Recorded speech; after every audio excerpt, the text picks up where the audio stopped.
Oi pessoal, tudo bem? Eu sou a Paula, sou professora do Instituto Lagos e hoje a gente vai falar sobre um órgão muito importante. Um órgão que é responsável por 80% da imunidade de cães e gatos e da nossa também. E esse órgão é o intestino. O intestino é dividido em algumas partes, mas vamos falar do intestino delgado e do intestino grosso.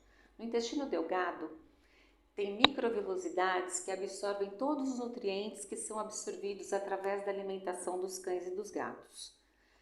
E nesse intestino existem bactérias benéficas e as bactérias que são patogênicas que podem causar alguma doença.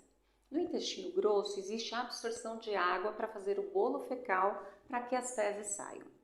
Então, o que acontece dentro desse intestino? Por que ele é tão importante para a imunidade? Quando as bactérias boas, as bactérias que trazem benefícios, que aumentam a imunidade, elas sempre têm que estar num nível maior do que as bactérias patogênicas. Porque se ocorrer um desequilíbrio, a gente tem uma doença chamada disbiose. E o que é disbiose? Simplesmente é um desequilíbrio da microbiota intestinal dos cães e dos gatos. E aí causa diarreias, que muitas vezes são tratadas de forma errônea, porque só a gente conseguindo equilibrar essa microbiota, a gente já consegue cessar a diarreia. Mas vamos entender um pouco como é essa microbiota.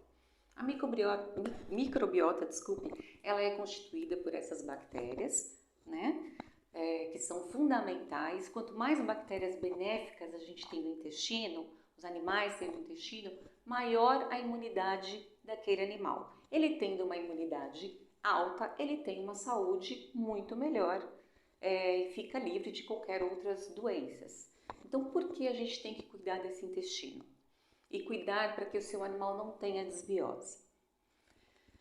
Bom, o que causa a disbiose? A disbiose pode ser causada por estresse, pode ser causada por excesso de medicamentos como antibiótico e vermífugos, pode ser causado por uma alimentação não adequada para o animal, ou seja, uma alimentação com corante, uma alimentação que deveria ser para o humano, mas foi servida para o animal, e aí ele não consegue digerir aquilo, as bactérias não conseguem manter a microbiota em equilíbrio e esse cão apresenta uma diarreia, ou esse gato apresenta uma diarreia.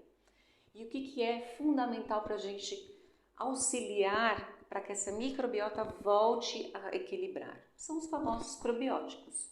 Primeiro a gente tem que achar a causa dessa diarreia. Se essa diarreia é causada pela alimentação, se essa diarreia é causada por um excesso de medicação, ou se essa diarreia é causada por, de repente, um protozoário. O que é o mundo ideal? É você fazer um exame de fezes, um corpo parasitológico, junto com pesquisa de protozoários. Se não tiver nada, realmente é uma disbiose. E aí essa disbiose vai ser tratada com os probióticos e os prebióticos. No texto, logo após o vídeo, vou colocar um texto abaixo do vídeo, mostrando alguns probióticos que você pode utilizar, probióticos naturais que você pode utilizar de 2 a 3 vezes por semana na alimentação do seu animal, seja ele no gato ou cachorro. Então, em primeiro lugar, tenha uma alimentação adequada para o seu animal, ou gato ou cão. Se for por estresse, tente identificar qual a causa do estresse. A gente tem que tirar o fator estressor para melhorar essa diarreia. Verifique os exames, se há algum patógeno, alguma verminose, algum protozoário, aí sim deve ser tratado com o medicamento correto. E a vermifugação em excesso também causa disbiose. Então, o que você pode fazer? Assim que você fizer o exame de fezes e ele der negativo para verminoses, você não precisa ficar vermifugando o seu animal a cada 4 meses. Que como a gente vê muito essa informação na internet. O importante é você fazer o exame de fezes, verificar se ele tem alguma verminose. Se não tiver, ele não precisa ser vermifugado. Mesmo porque o vermífugo ele dura dentro do organismo do animal 3 dias. Então no 4º dia ele pode pegar uma verminose.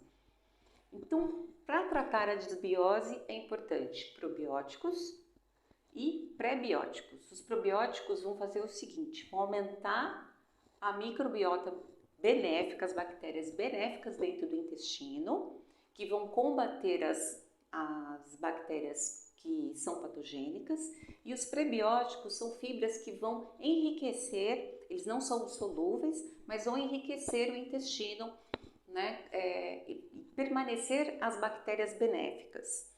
Quais os probióticos que a gente pode utilizar? Os probióticos veterinários, que na maioria das vezes são em bisnaga ou em pó, ou os probióticos naturais, que são como kefir, kombucha,